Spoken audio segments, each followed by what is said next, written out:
is that he will take charge of the economy, unlike what we had in the previous administration, where a minister, that his core responsibility by Mr. President is to take charge of the economy, and he will be keeping the president abreast of developments and also interfacing with all the sectors to ensure that they function in hook, line, and sinker with the policy thrust of the present administration.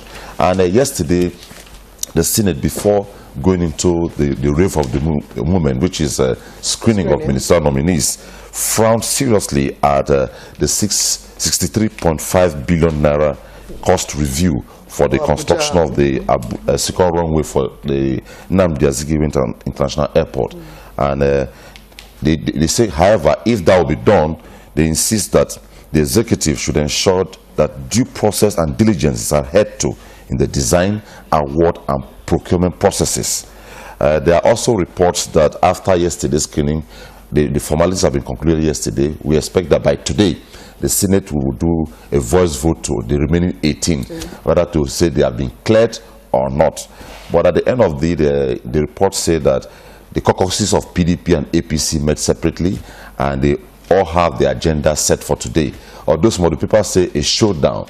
Well, for me, I think if you look at it critically, there may not be a showdown. It will be rather a surprise to Nigerians, because the Senate should remember they told Nigerians that their uppermost concern is Nigeria, and whatever they are doing, and that they will not be partisan in whatever they are going to do during the ministerial screening. So we hope and believe that we will take them by their words. Yeah, if the overriding interest is that of the nation, obviously, there could be contending positions, definitely, contending views on how you achieve that national interest. Definitely, in the parliament, intrigues, lobbying, horse trading is the game of the day. But precisely, at the end of the day, there's always a meeting point. Don't forget, we always have closed door sessions. What happens there?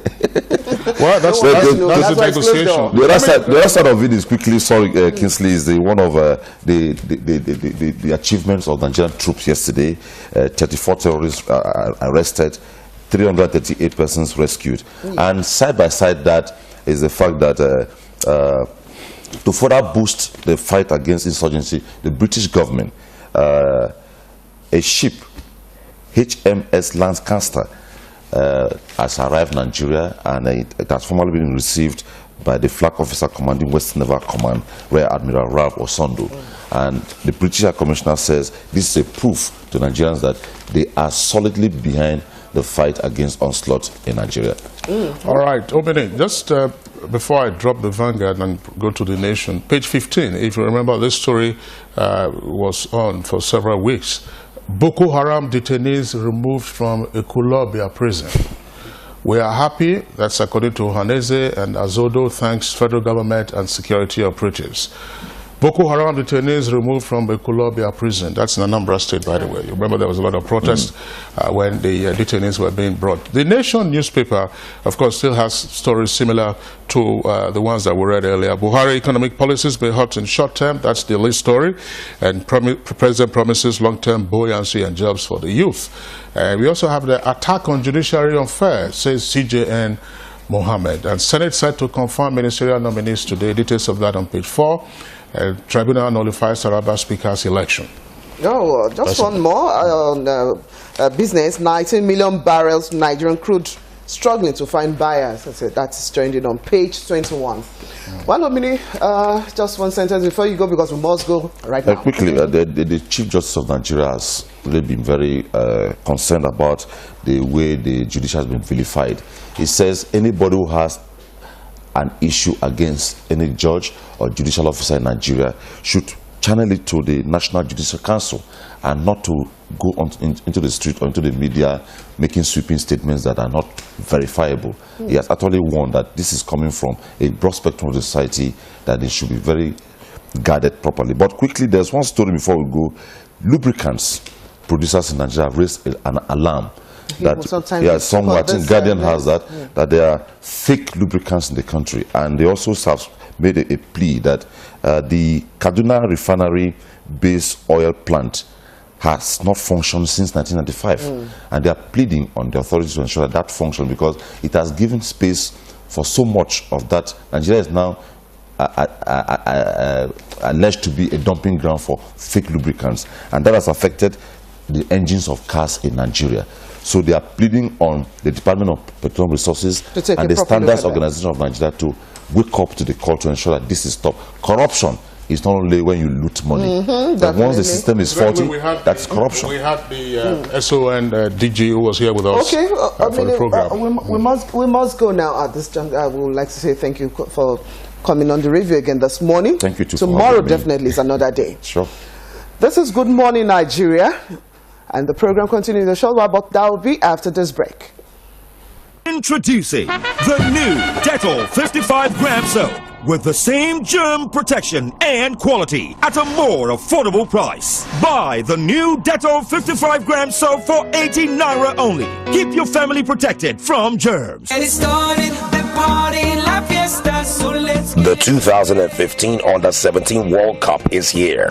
Watch all the actions, dribbling, goals for the 17th of October to the 8th of November 2015 in Chile, as Nigeria is set to bring home the trophy again.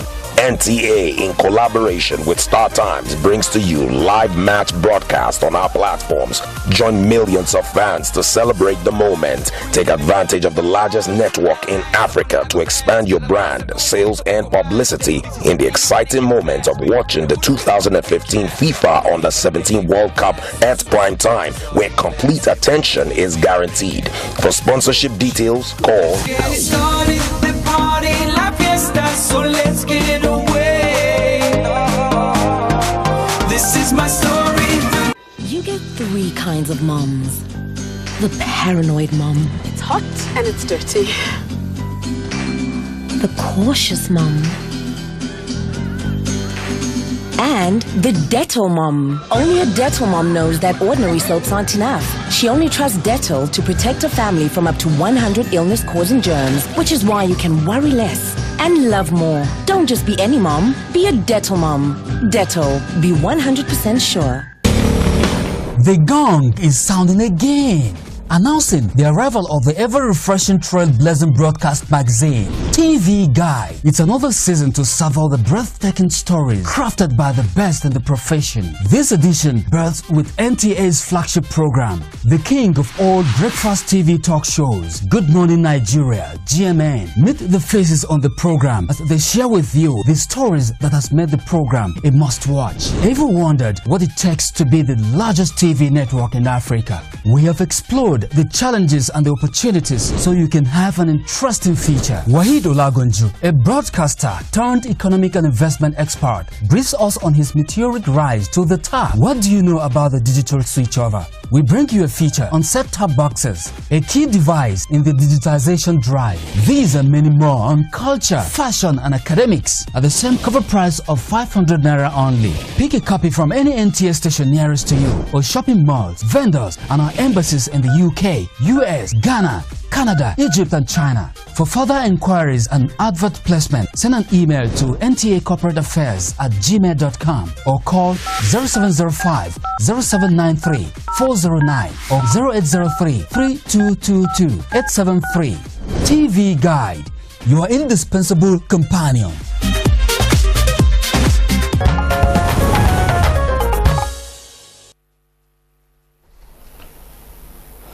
This is Good Morning Nigeria. We're set now for our first part of the conversation for today on the program. Well, the state of infrastructure in universities of the state, of course, is taking a look at the public universities in Nigeria, as over the years led to recurring crises between the Academic Staff Union of University ASU and the federal government. Well, correspondent Franca Uzoma Olua in this background report on the state of this infrastructure, as we'll be taking a look at on our conversation this morning. The Obafemi Awolowo University Ile-Ife was famous years back for its beautiful campus. The buildings were architectural monuments The infrastructure on campus was awesome. It was an environment fit for teaching and learning. This was the general trend in most of the first generation of public universities in Nigeria, as substantial attention was given to putting in place the appropriate infrastructure that any university worthy of its name should have. However, over time, infrastructure in most public universities have simply become decadent. Roads, lecture theaters, hostels, staff quarters, and other infrastructure have just not been maintained or are either overstretched or in a shameful state. Even more scandalous is the near absence of basic amenities such as electricity, water, and conveniences on many campuses. This has put the authorities at loggerheads with students and academic unions who have in addition protested the collapse in infrastructure for teaching and learning. The 2012 ASU-inspired strike led to the constitution of the Federal Government Needs Assessment Committee, which confirmed the massive decay of infrastructure, near absence or obsolete learning aids, and very low capacity of teaching staff. Following the report, the federal government earmarked 1.3 trillion naira for the revitalization of public universities. The first batch of the 200 billion naira was released in 2013. The idea was to transform Nigerian universities into world-class institutions. From the look of things on ground, this still looks like a tall order.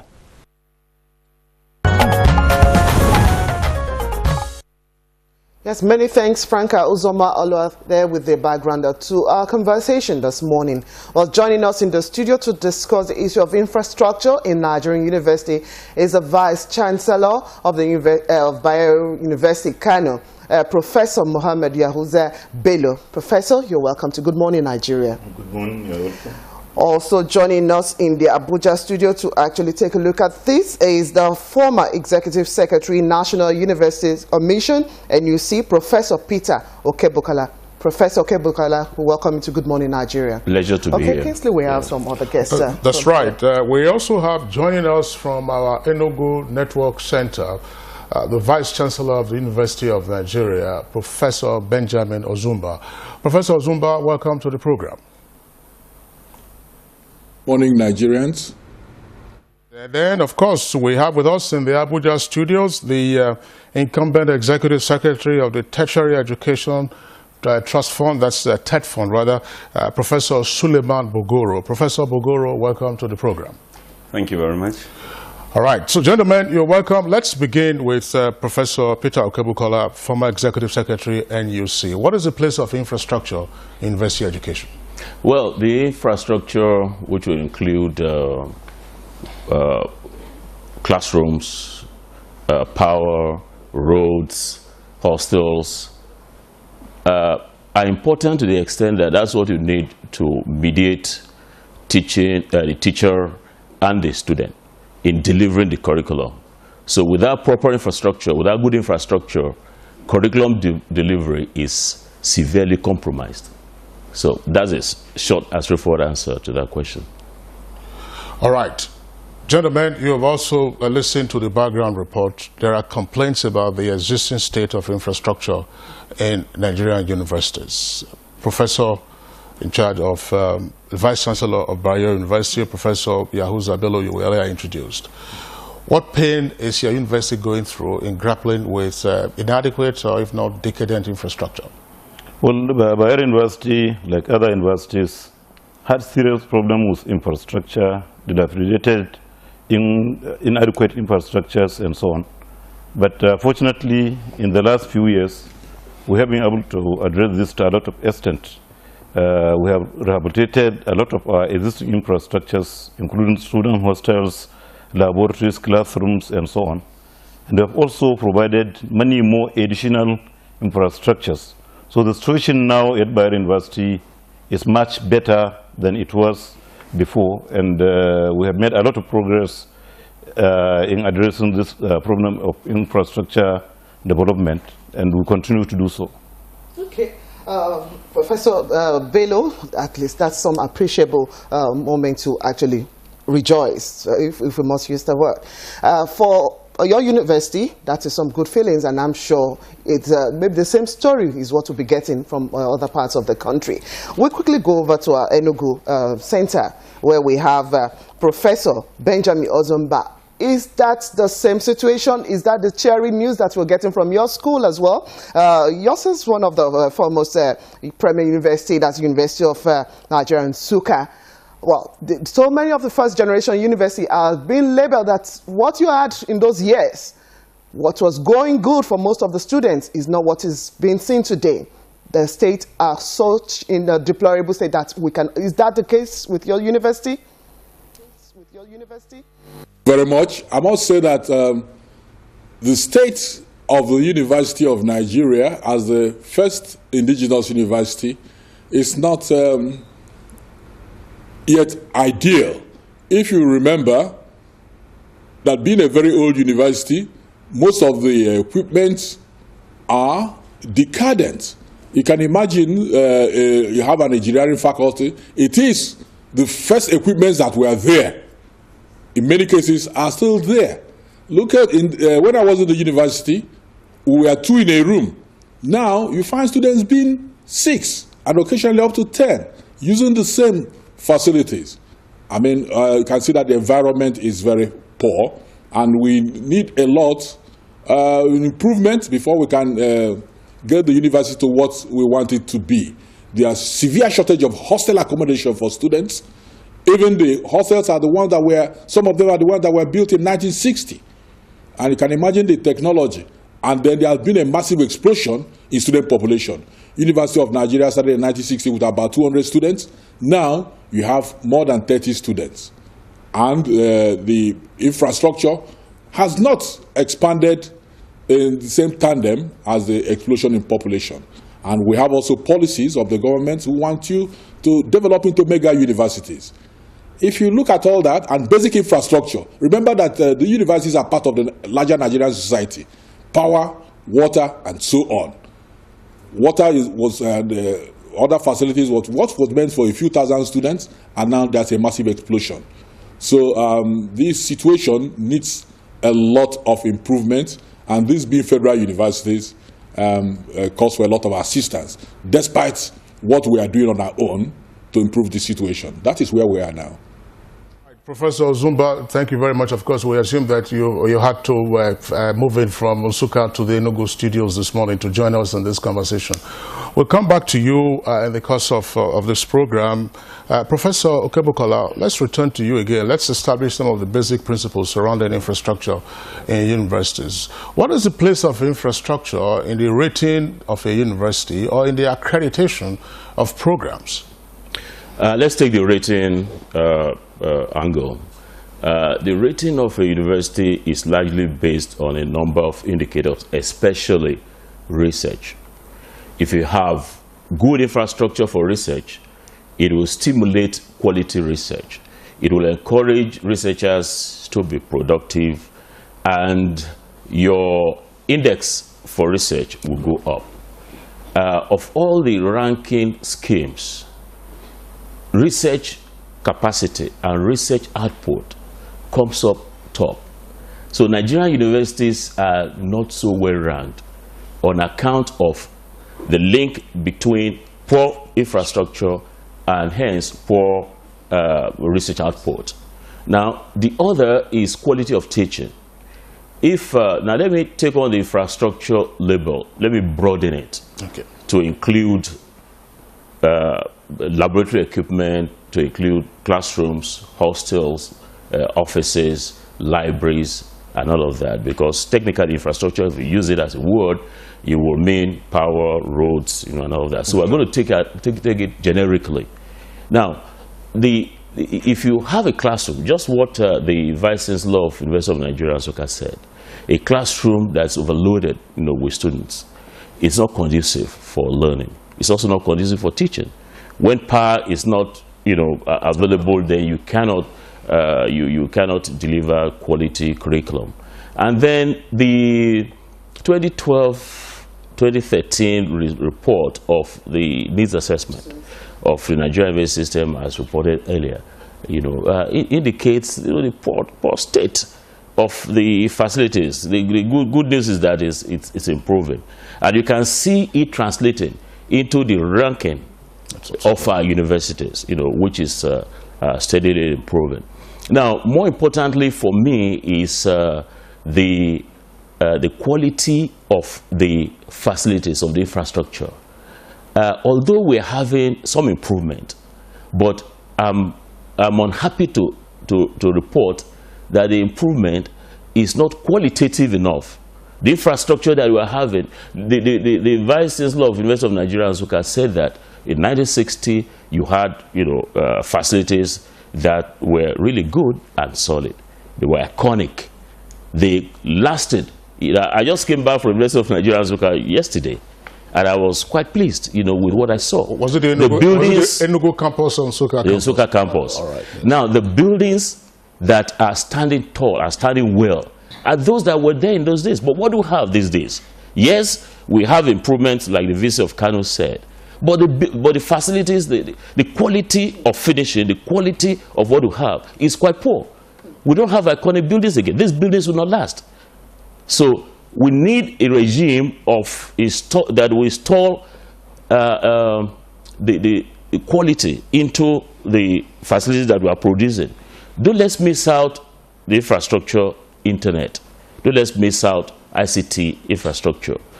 The world is moving very fast in using ICT to deliver education, for library, and for research. So this is very closely related to the rating that you also mentioned. The universities that are well ranked are those that have ICT infrastructure that is well installed, and that are permanent, more or less, 24-hour service of internet. One day you go to a university and say, oh yes, we have hotspots, all over the place. Go there the following day, it's all gone. So these are things that are important for us to look at as we improve the quality of delivery of university education in Nigeria. Okay, well, you talked about research being paramount of late, because even that has been rated all low in so many quarters. Sure. And of course, developing a knowledge-based economy like we should have today is very key. Sure. There have been complaints of, even you made mention of ICT. There are schools offering computer science without actually having even the computers there. Yeah. There are science laboratories without having the right thing. We're even told some actually have to use stove or some other to actually run some of these experiments. And this is also trickling down to aspects of even employment. Yeah. Graduates get out into the labor market, they can't actually get jobs because they have to be retrained by some of these companies. Sure. So what do we actually need to do as a matter of intervention to actually, especially having a knowledge-based economy that is going to drive so many things as we look to diversify in this day? What we need to do is what we are doing, which is get an intervention through TED Fund. Good enough, we have the TED Fund, as a secretary here. Yes, I know. You see, TED Fund is doing, a great amount of job, praiseworthy job, making funds available to our universities. But what we must do is to be transparent and to take off much of corruption that goes into using those funds. What do we have? I tell you what we have. You get TED Fund sending money to a university, a project is on, and you get a politician in Abuja saying, oh, this is my contractor that should implement this. Put the building there, or put the ICT or laboratory equipment and all of that there. And the contractor will do shoddy job because he or she will service the person that has, So if we do our best to be honest and transparent and prudent in the use of the funds that TED Fund is giving to us in the universities, we'll have a better deal. We'll have something that will be better than what we're having now. So we need to rethink the composition of our councils. Our councils, well, not all, most are populated by politicians who Yes. Professor Kebukola, yes. we'll come to that. We're talking about now the governance model yes. for our institutions. We'll come to that aspect. Incidentally, as you said, we earlier introduced Professor Suleiman Bogoro, who is the Executive Secretary of TED Fund. That is the Tertiary Education Trust Fund. Professor Bogoro, of course, you've listened to the comments, and all of this would sound like a thumbs down, ultimately, for the work that TED Fund is doing. And TED Fund was excised, from the Education Trust Fund that we used to know, which was the original thing that came up. So, what is it that TED Fund hasn't got quite right, in addition to what Professor Kebukola has said? Thank you very much. Well, maybe I need to start with a correction. TED Fund was not excised. TED Fund was transformed from the original ETF. It's the same institution. The name changed, the focus changed, and the law reflects that, and the mandate is very clear. The funds from TED Fund, or from ETF at that time, from 1993 to 2011, were applied across the strata of the education sector, from the basic up to tertiary. But with the refocus, the money went to tertiary institution exclusively, which was the original concept during the agreement between government and ASU in 1992. Having said that, yes, let me appreciate what I've had discussions here mentioned in respect of those areas that are relevant to TED Fund. It's important that we know some things. Yes, thumbs down, if somebody would put it that way, where there is a clear case for it. I mean, it's welcome. But let me say this, that it's important. We know that TED Fund is an interventionist agency. And clearly, TED Fund is supposed to be supplementary. It's not supposed to be the main. And it's very, very obvious that the main capital funding source for our public tertiary institutions are supposed to be through the budgetary mechanism. Today, it's virtually the reverse. That it's TED Fund that is providing the largest. Let me say this, from the facts that I know on ground. At the moment, the budgetary mechanism for funding capital requirements is providing only about 5% of the requirements. And I thought that is not very good.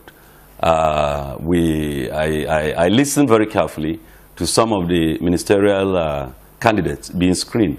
And it's very clear, if I might quote Professor Adeole, the outgoing Vice Chancellor of University of Ibadan, who is now a ministerial nominee, who said, yes, TED Fund, if I borrow his words, TED Fund is the savior of our public tertiary institutions.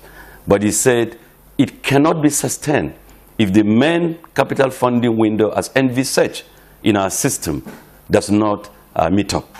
And that is the budgetary mechanism. And as it is, like he said, sometimes you are given the so-called envelope. You are given an envelope, it might be, for instance, 500 million. At the end of the day, he said, 100. Most of the time, less than 30% of it by 31st of December is secured. The rest is lost. So at the end, TED Fund has had to take up responsibilities that are not supposed to be in our immediate. We're supposed to be filling the gap. That is what an intervention agency ought to be doing.